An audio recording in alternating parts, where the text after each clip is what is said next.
Bulletin का बाकायदा आगाज करेंगे। बड़ा केस, बड़ा फैसला। केपी इलेक्शन एज खुद नोटिस केस में सुप्रीम कोर्ट ने पंजाब और केपी के इंतखाबात 90 दिनों में कराने का हुक्म दे दिया है। चीफ जस्टिस सुमलता बंदयाल ने गुज़िश्ता रोज महफूज किया गया फैसला सुनाया। सुप्रीम कोर्ट ने फैसला 2 के मुकाबले में 3 की अक्सरियत से दिया है। बेंच की अक्सरियत ने दरख्वास्त गुजारों को रिलीफ दिया है। सुप्रीम कोर्ट का कहना है कि जनरल इंतखाबात का तरीक़ाकार मुख्तलिफ होता है। आइन में इंतखाबात के लिए 60 और 90 दिन का वक्त दिया गया है। असम्बली की तहलील के बाद 90 रोज़ में इंतखाबात होना लाजिम है।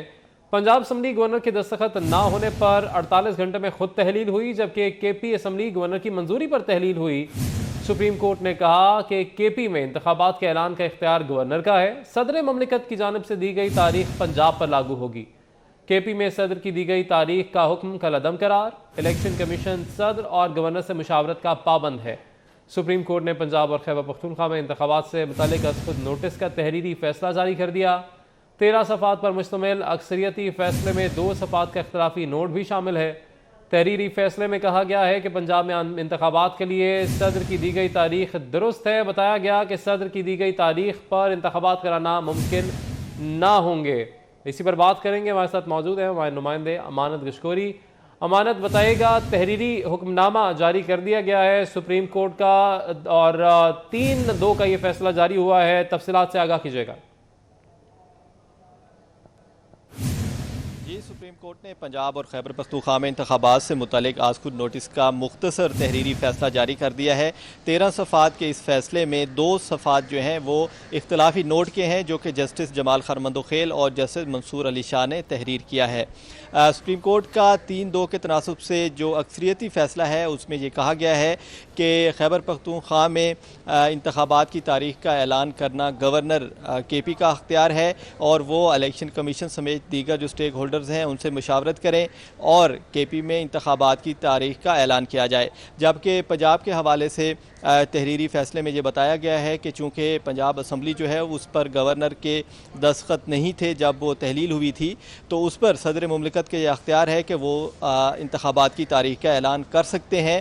तो 9 अप्रैल का जो वक्त जो तारीख दी गई थी सदर मुमलिकत की जानिब से, उस पर फैसले में ये कहा गया है कि 9 अप्रैल की तारीख पर अमल दरामद किया जाए। अगर अमल दरामद मुमकिन नहीं है तो फिर इलेक्शन कमीशन जो है वो सदर मुमलिकत और निगरान जो काबीना है उस समेत गवर्नर पंजाब से मुशावरत करे और इलेक्शन कमीशन एक नई तारीख जो है वो तजवीज़ करे, जिसके बाद सदर मुमलिकत उस तारीख के हवाले से नोटिफिकेशन जारी करेंगे। तो सदर का ये बताया गया है कि पंजाब में तारीख के ऐलान करने का अख्तियार सदर के पास है, जबकि केपी में जो सदर ने तारीख का ऐलान किया था उसको सुप्रीम कोर्ट ने कलअदम करार दे दिया है। और सुप्रीम कोर्ट के फैसले में ये लिखा गया है कि आइन के आर्टिकल 224 के मुताबिक इंतखाबात जो हैं वो असम्बलियों की तहलील होने के 90 रोज़ में होने चाहिए। ताहम सुप्रीम कोर्ट की जानिब से ये हुक्म जारी नहीं किया गया कि 90 रोज़ के अंदर ही इंतखाबात कराए जाएँ, क्योंकि जो हालात हैं, जो वकला की जानिब से बताया गया था कि मुल्क के मुआशी हालात ऐसे नहीं हैं कि इलेक्शन कराए जाएँ, तो सुप्रीम कोर्ट ने 90 रोज़ के इंतखाबात के हवाले से आइन के आर्टिकल 224 का हवाला दिया है। और इसके साथ जो इख्तिलाफी नोट तहरीर किया गया है जैसे जमाल खरमंदोखेल और जैसे मंसूर अली शाह की जानिब से, उसमें जो दरख्वास्तें दायर की गई थी 90 रोज़ के अंदर इंतखाबात की और जो आज खुद नोटिस लिया गया था उसको दुरुस्त करार नहीं दिया गया और दरख्वास्तें जो थी उनको मुस्तरद किया गया है इख्तिलाफी नोट में। और इख्तिलाफी नोट में ये बात लिखी गई है दोनों मुअज़्ज़ज़ जजेस की जानिब से कि चूँकि पंजाब और खैबर पख्तूनख्वा के इंतखाबात से मुतल्लिक़ मामला जो है वो हाई कोर्ट में ज़ेर इल्तवा है, यानी पेशावर हाई कोर्ट में भी एक दरख्वास्त पेंडिंग है और लाहौर हाई कोर्ट में भी इंट्रा कोर्ट अपील जो है हुकूमत की वो ज़ेर इल्तवा है। तो हाई कोर्ट में मामला ज़ेर इल्तवा होने के बायस जो है सुप्रीम कोर्ट इस पर आज खुद नोटिस नहीं ले सकती थी और सुप्रीम कोर्ट ये मामला नहीं सुन सकती। ये वाज़ेह किया गया इख्तिलाफी नोट में कि सुप्रीम कोर्ट को इस मामले में मुदाखलत नहीं करनी चाहिए थी। और इख्तिलाफी नोट में ये भी लिखा गया है कि चूँकि मामला हाई कोर्ट में ज़ेर इल्तवा है तो हाई कोर्ट 3 रोज़ के अंदर जो ज़ेर इल्तवा दरख्वास्तें हैं उन पर फैसला जारी करे। और इख्तिलाफी नोट में ये बात भी लिखी गई है कि जो पहले 9 रुकनी बेंच तश्कील दिया गया था उसमें जस्टिस अतर मिनल्ला और जस्टिस याह्या आफरीदी ने जो एतराज़ात उठाए थे वो भी दुरुस्त थे और जस्टिस याह्या आफरीदी और जस्टिस अतर मिनल्ला की जानिब से जो आज खुद नोटिस पर एतराज़ उठाया गया था उसकी हिमायत की है इख्तिलाफी नोट में दोनों जजेज़ ने, जस्टिस जमाल खान मंदोखेल और जस्टिस मंसूर अली शाह ने। और इसी नोट पर जो हकूमती वज़ीर कानून है, वफाकी वज़ीर कानून आज़म नज़ीर तारड़ और अटारनी जनरल पाकिस्तान शहजाद अता इलाही, उनकी जानिब से प्रेस कॉन्फ्रेंस भी की गई केस के बाद। और उनकी जानिब से ये मौक़िफ़ अपनाया गया कि चूँकि जस्टिस याया आफरीदी और जस्टिस अतर मिनल्ला पहले अपना जो फ़ैसला है वो दे चुके हैं और उन्होंने तहरीक इंसाफ की और इस्लामाबाद हाई कोर्ट बार की 90 रोज़ के अंदर इंतखाबात कराने की दरख्वास्तें मुस्तरद की थी, तो इस तरह 4-3 का ये फ़ैसला है और ये फ़ैसला जो है हुकूमत के हक़ में आया है। ये कहना था वज़ीर कानून अटारनी जनरल का और प्रेस कॉन्फ्रेंस में उनकी जानिब से कहा गया कि इस फैसले में कोई नज़रसानी की दरख्वास्त दायर नहीं की जाएगी क्योंकि फ़ैसला 4-3 के तनासुब से आया है। उनको लगता है कि फैसला 4-3 के तनासुब से आया, इसलिए वो नज़रसानी के लिए दरख्वास्त या तशरीह के लिए नहीं करेंगे। अमानत तफसीलन आप अपडेट कर रहे थे, बहुत शुक्रिया आपका। इंतखाबात के मुतालिक असखुद नोटिस केस, सुप्रीम कोर्ट के जजेस का दरख्वास्तों के काबिल समाअत होने पर एतराज़। जस्टिस मंसूर अली शाह और जस्टिस जमाल खान मंदोखेल के इख्तलाफी नोट में कहा गया कि आर्टिकल 1843 के तहत ये केस काबिल समाअत नहीं, अदालत को अपना इख्तियार ऐसे मामलों में इस्तेमाल नहीं करना चाहिए। सुप्रीम कोर्ट हाई कोर्ट में ज़ेर इल्तवा मामले पर असखुद नोटिस नहीं ले सकती। पेशावर और लाहौर हाई कोर्ट में 3 दिन में इंतखाबात की दरख्वास्तें निपटाई। इख्तलाफी नोट में कहा गया कि इलाही और बेनज़ीर केस के मुताबिक असखुद नोटिस लेना नहीं बनता। हाई कोर्ट्स में इसी तरह का केस ज़ेर समाअत है, 90 रोज़ में इंतखाबात कराने की दरख्वास्तें मुस्तरद की जाती हैं। हाई कोर्ट 3 रोज़ के अंदर केस का फैसला करें। पेशावर और लाहौर हाई कोर्ट 3 दिन में इंतखाबात की दरख्वास्तें निपटाएँ।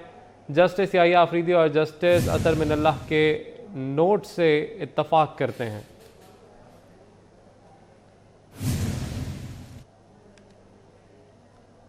साबिक सेक्रेटरी इलेक्शन कमीशन कुंवर दिलशाद का इस हवाले से क्या कहना था, आपको सुनाएंगे। कमीशन पाकिस्तान मुकम्मल तौर पर तैयार है।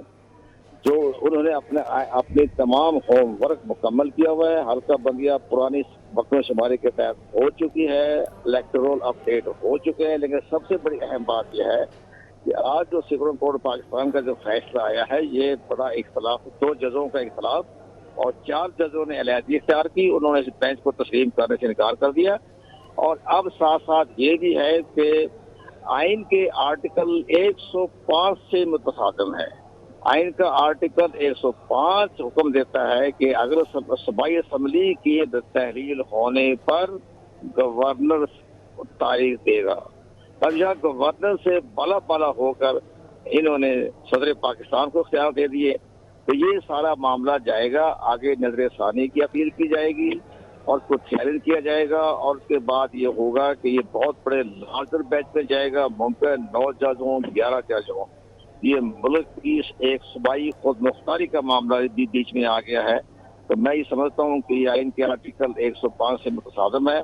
और वैसे भी ये 4 जज एक तरफ हो गए, 2 जज इख्तिलाफ कर दिया, तो 9 जजों में से तो आपने 6 तो एक तरफ हो गए ना, 3 का फैसला आ गया ना। या तो ऑनरेबल चीफ जस्टिस को चाहिए था कि जब वो 9 रुकनी बेंच टूट गया था तो नया बेंच बनाया जाता, नया बेंच 7 जजों को बढ़ा देते।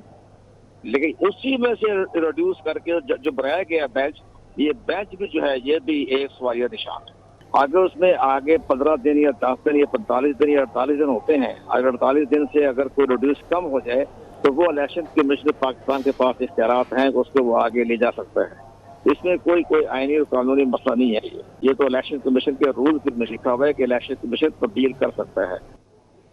वज़ीर कानून आज़म नज़ीर तारड़ का कहना है कि फैसला वाज़ेह है कि नज़रसानी वाली कोई बात नहीं है। दरख्वास्तें 4 के मुकाबले में 3 से मुस्तरद हो गई हैं। 4 जजेस ने 90 रोज़ में इंतखाबात की दरख्वास्तें मुस्तरद की हैं। उन्होंने मज़ीद क्या कहा, आप भी देखिए। वज़ीर इत्तलात सिंध की PTI सरबराह पर कड़ी तनकीद। शर्जील मेमन कहते हैं कि फ़ैसले पर 2 नहीं 4 जजेस ने एतराज़ किया है। 4 जजेस ने कहा कि ये सो मोटो बनता ही नहीं, सो मोटो भी लिया और फैसला भी आ गया। लाडला इमरान खान मुल्क के लिए ख़तरा बनता जा रहा है। लाडले के लिए खुसूसी रियायत कब तक चलती रहेगी? सवाल ये है कि क्या इस मुल्क में यही सब चलता रहेगा? शहीद जुल्फ़िकार अली भुट्टो के अदालती कत्ल का फैसला अब तक नहीं आया। क्लियर बात बताऊं कि ये फैसले को 2 जजेस ने एतराज नहीं किया है। इस फैसले को 4 जजेस ने एतराज किया है।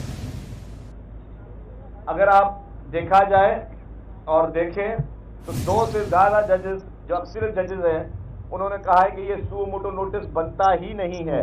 पीपुल्स पार्टी हमेशा इलेक्शन के फेवर में रही है, लेकिन पीपुल्स पार्टी इंसाफ के फेवर में पहले हुई कि इंसाफ पहले किया जाए। आज भी आपने देखा होगा कितने दिन पहले सुओ मोटो नोटिस हुआ सुप्रीम कोर्ट में इस केस में, और कितने दिन में जजमेंट आ गई।